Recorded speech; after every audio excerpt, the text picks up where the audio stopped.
This is how you start homesteading in the desert on a budget. You go around, cut up some cans. These are 50-gallon drums that you cut in half, and then you get two sides, and it makes good potters for when you have bad soil and lots of rabbits. It's nice, especially when you put some random wood around it. I got onions, watermelon, peppers. We got a little tree back there, more peppers, tomato. Oh yeah, the walnut tree. Red clover, some thyme, some little flowers. This whole thing, there's tomatoes over here, pepper. These are some random flowers, pollinated flowers I bought. Here's another tomato plant that I have to clear out. Just give them some room. Some sunflowers. Just to have some sunflowers. That's good for the pigs, the birds, whatever I want to feed it to. Lots of mint growing. You know, when you plant mint, it just takes over. A little flower in the background, some sunflowers popping up out of it, some clover. There's the red clover right here. And so I'm trying to get my whole yard covered in red clover. We got potatoes in there. I just threw them in to see what happened, and they started growing. We have more peppers, some flowers we got at the farmer's market. All the little guys are more the red clover, pepper, some random pollinated flowers, more peppers. The butterfly bush, because we have bees, so we're trying to get as much nectar out in the desert as possible. And then we got some watermelon, no, not watermelon, strawberries, more garlic. We got a whole bunch of garlic over there. This is a big sunflower, big tomato bush. I think that's what was this? Not cilantro, it's parsley. Parsley? Yeah. This is a lilac that we dug up at a friend's house and then dug the roots up and buried. And then over here, I just piled up a whole bunch of compost and put cantaloupe seeds, because cantaloupe loves just to grow in raw compost. And then out here is try to get some of that red clover. And then in the back, those are just some pollinator flowers that I put out. And so there's just a whole bunch. We'll slowly get it going. So we got probably like 12 cantaloupe plants going along the side. And then it pulls up and catches all the water.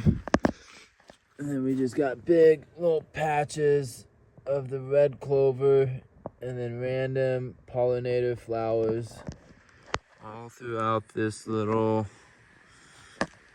pond. And we got some lavender, some more lavender, little patches. Out in the desert, you have to really try to grow. So there's a lot of just old hay and compost that you put into the dirt.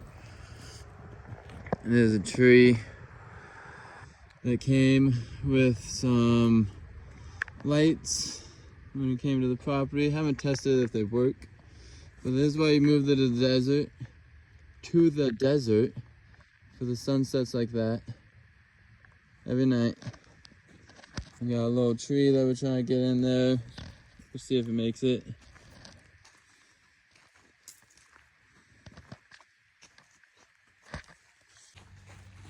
So then we got some sage. We planted this last year and it died in the early freeze. And it's coming back. I thought it was done. It was completely gone. Came back. Another lavender that we dug up the other day. Planted here. What? Lilac. Oh, yes, lilac that we planted. Not sure what kind of trees these are. These are here when I got the property. The only kind of live trees that are here. Not much alive here. Thanks to the last renters. They left it a mess and it's a slow cleanup. There's another lilac that we got. And we got a couple guinea hens that we just use for bug control running around the property. We got another lilac back here. This one's doing good. We planted this like 3 weeks ago. Yeah. This is another raised bed, or the only raised bed that we got going. Slowly plan on getting multiple raised beds in the area. Kind of doing a farm stand in the next year. By next year, hopefully we have enough stuff growing. But we got lots of green onion, carrots, watermelon, peppers, strawberries, tomatoes, cucumbers, peas, lots of peas. What else do we have? More peppers, and out throughout it, there's multiple little things growing that I just kind of threw out seeds to see what would happen. But that's that. So living in the desert, you end up going to random farmers markets full of, other hicks that want things, and then you end up with a couple rabbits. You end up $10 for two. You can't resist it. All right, and this is a bigger garden bed that we're trying to slowly get. It's expensive to do garden beds.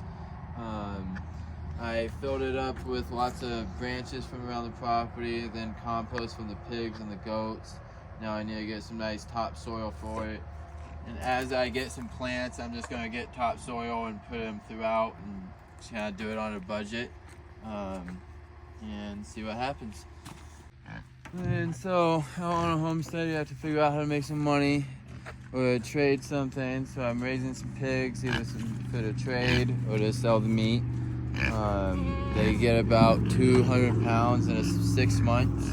This is my second round of pigs, and I've traded two out of 3 of my pigs for other things that I needed around the property. And these are my goats. They're only about a year old. I got them. I'm going to start training them to pack. They can carry about 50 pounds each.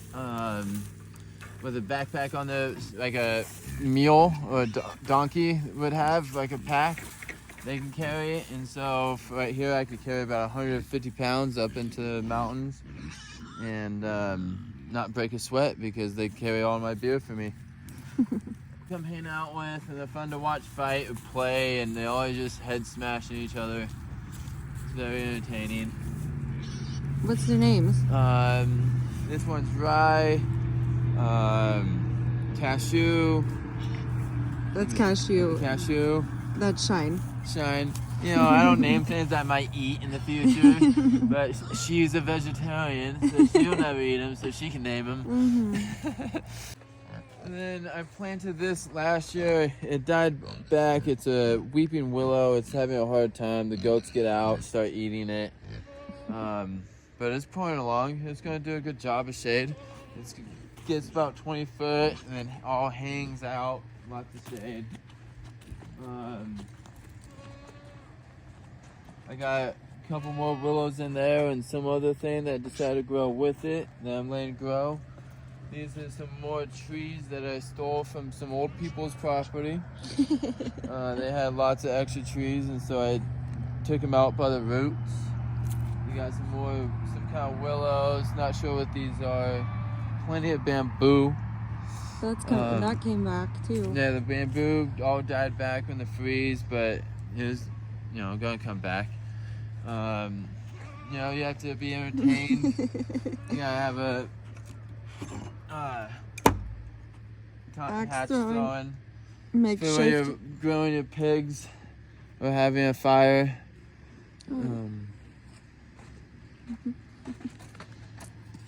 Lights up and cool patterns, but you gotta make what you make with what you have in the middle of the desert. And big enough to put a pig in it. 100-pound pig. We cooked one up last February.